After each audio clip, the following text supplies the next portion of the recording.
तो दोस्तों आप सभी का स्वागत है राज एकेडमी में। मैं राज रंजन। आज के इस वीडियो में हम लोग ये देखने वाले हैं कि जो हमारा बिहार में ज़मीन का सर्वे हो रहा है उस सर्वे में क्या क्या हमें का क्या लक्ष्य है, आखिर सरकार इससे करना क्या चाहती है, तमाम चीज की जानकारी आज के इस वीडियो में हम लोग देखने वाले हैं। बिहार में ज़मीन का सर्वे हो रहा है, इसके बारे में हम लोग देखेंगे।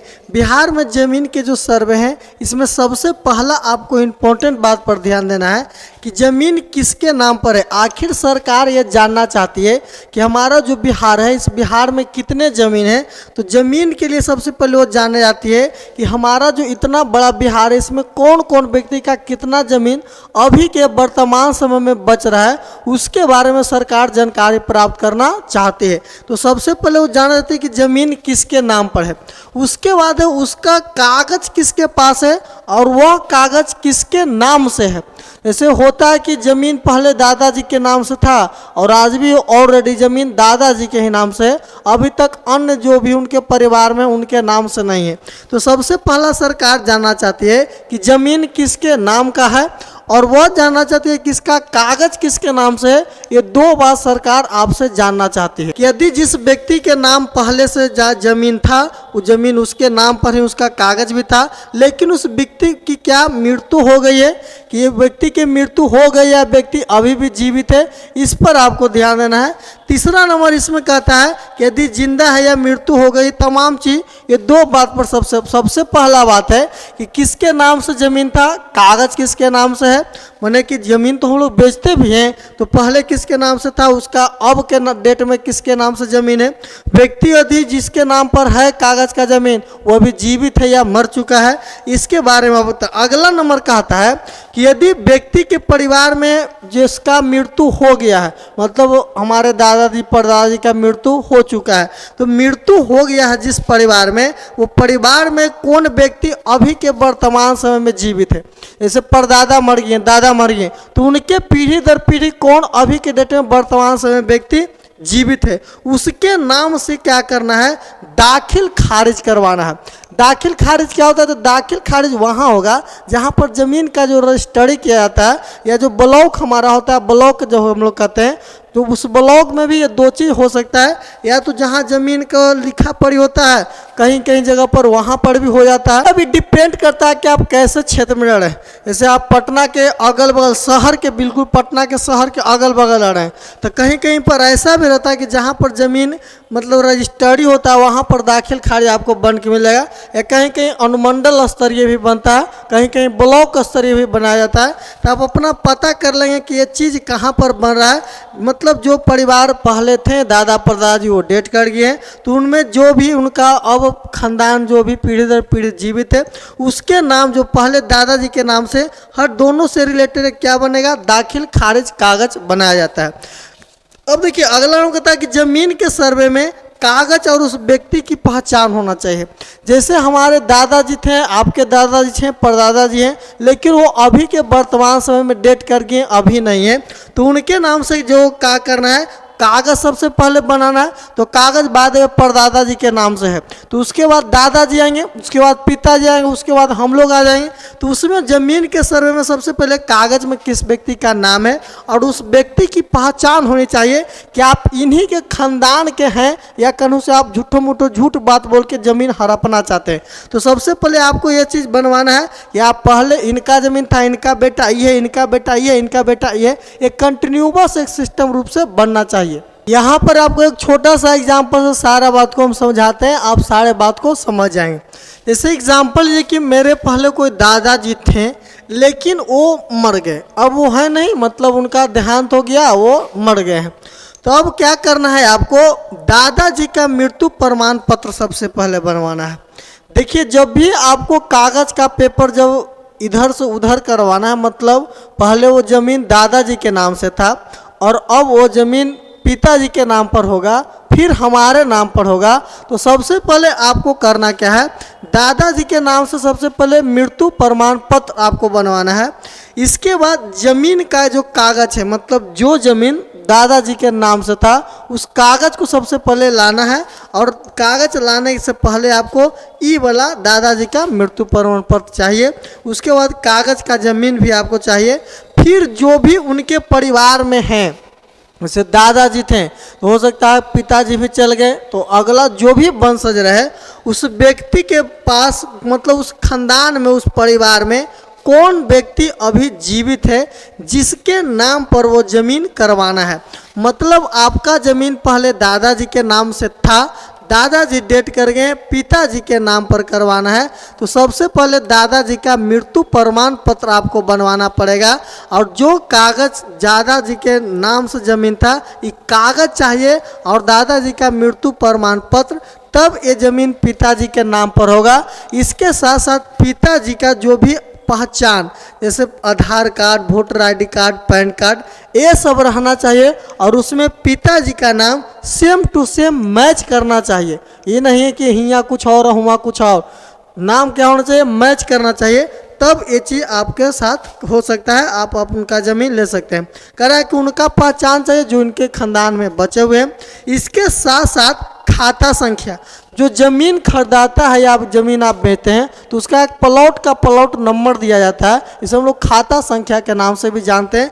खाता संख्या मैंने बैंक अकाउंट यहाँ पर मत सोचे, हाँ पैसा वैसा है तो पैसा वाला सिस्टम नहीं, खाता संख्या ज़मीन का जो आता है, ये ज़मीन का करना है, खतिहान बनवा लेना है। जमीन का खतिहान तभी आपको बनकर मिलेगा जिसके नाम से वो पहले जमीन था, फिर किसके नाम पर वो जमीन करवाना है, उस व्यक्ति का पहचान, Aadhaar card, PAN card, voter ID card और खाता संख्या, कौन वाला जमीन दादाजी के नाम पर आपका था, तब आपका ज़मीन का क्या बनेगा, खतिहान बनेगा। जब तक आप खतिहान, वंशावली ये सब नहीं बनवाते हैं तब तक ज़मीन का सर्वे आप नहीं करवा सकते हैं। तो एक सरकार के द्वारा मुहिम चलाया जा रहा है ताकि सरकार को पता चले कि कौन व्यक्ति के पास अभी के डेट में कितना ज़मीन है। ये सरकार क्या करना चाहती है, जानना चाहती है हम सभी लोग। यहाँ पर आपको समझाया गया है कि दादाजी हैं, दादाजी का जो बेटा रहेगा इनका और फिर पोता के नाम, इस प्रकार से ज़मीन का क्या किया जाएगा, वंशावली आपको बनाकर देना है। देखिए कहा कि इस प्रकार से ज़मीन का बंटना है, सभी की पहचान देना होगा।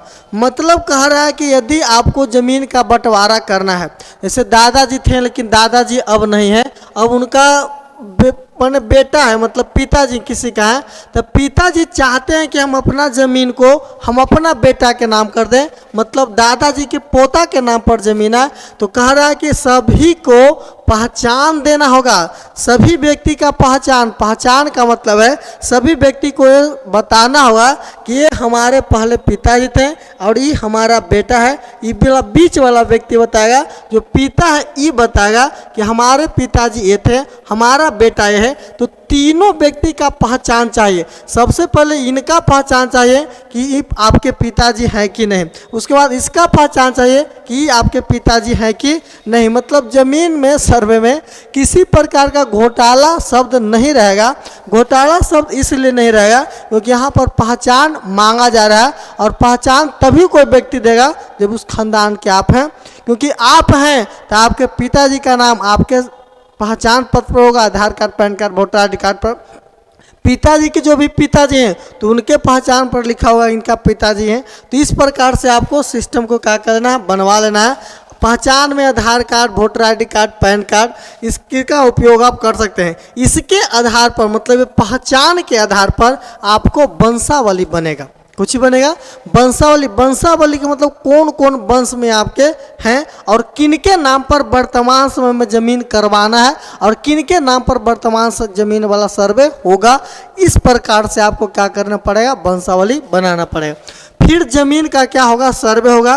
तब तक ज़मीन का आपका सर्वे नहीं किया जाएगा, तब तक आप वंशावली नहीं बनवाते। हमारा बिहार सरकार का ज़मीन का सर्वे वाला प्रोग्राम चल रहा है। ये आपका ऑफलाइन और ऑनलाइन दोनों मोड में किया जा रहा है। ऑफलाइन में भी आप करवा सकते हैं सर्वे या ऑनलाइन में भी सर्वे आप करा सकते हैं। ऑनलाइन सर्वे का क्या प्रोसेस है, इसके बारे में हम लोग देखते हैं। बिहार सरकार का जो वेबसाइट है, इस वेबसाइट पर जाना होगा, जो भूमि करके आपका वेबसाइट वो गूगल पर आपको उपलब्ध होगा। भूमि जमीन सर्वे बिहार कुछ भी आप सर्च करेंगे तो वहाँ पर ऑलरेडी आपका चलेगा। वहाँ पर एक फॉर्म टाइप का मिलेगा, उसमें फॉर्म में आपको आधार कार्ड, खाता संख्या, देना होगा। फिर उसके बाद जो भी जानकारी हो जैसे जैसे बताया जाएगा कि आप नाम डालिए, पिताजी का नाम कैसे कैसे, तो तमाम चीज़ की जानकारी वहाँ पर बताया जाएगा। जैसे जैसे वहाँ पर जानकारी बताया जाएगा वैसे ऐसे आपको करना है, यानी कि वहाँ पर भर देना है और आप ऑनलाइन मोड में भी कर सकते हैं। लेकिन लग रहा है कि ना ऑनलाइन में बहुत परेशान हो जाएंगे तो आपको कोई बात नहीं, गड़बड़ सर्वर होने का डर है तो इसका ऑफलाइन भी मोड सरकार के पास है। ऑफलाइन में सबसे पहला कंडीशन कहता है कि सरकार के द्वारा हर पंचायत में, चाहे आप जिस पंचायत से आते हैं, बिहार के आप जिस भी पंचायत से आते हैं, सभी पंचायत में शिविर लगाया जाएगा।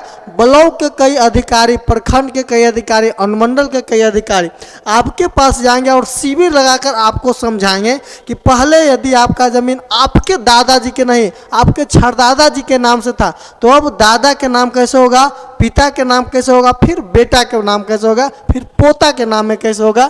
ये तमाम चीज़ जानकारी सभी जगह पंचायत में शिविर लगाया जाएगा, जो बिहार सरकार खुद अपना आदमी को भेजेगा, जो सरकारी कर्मचारी को भेजेगा, और ये सभी चीज़ के बारे में आपको क्या करेगा, बताएगा। और जो भी सरकारी कर्मचारी आपको बात बताएगा वैसे वैसे ध्यान से सुनना है।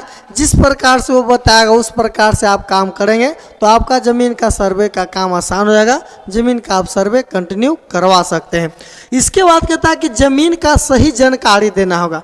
ऐसा नहीं है कि आप किसी का ज़मीन दूसरा कोई का है तो कहना हमर है के और फलना के नाम हमर नाम के, तो यदि आप गलत जानकारी दे देते हैं फॉर्म भरने में या किसी अधिकारी को, तो आप पर कार्रवाई भी किया जा सकता है। कभी भी गलत जानकारी ना दें। इन्हें कि तने मनी खेत है, आओ जो गज में जरूर हाल घींच लो करो, वो हमारे नाम से है, झूठ में बता दे कितना जमीन हमार। यदि सर्वे में आप गलत कोई इन्फॉर्मेशन देते हैं तो आप पर कार्रवाई भी सरकार के द्वारा किया जा सकता है। इसलिए ज़मीन में कभी भी गड़बड़ सर्वर नहीं करें।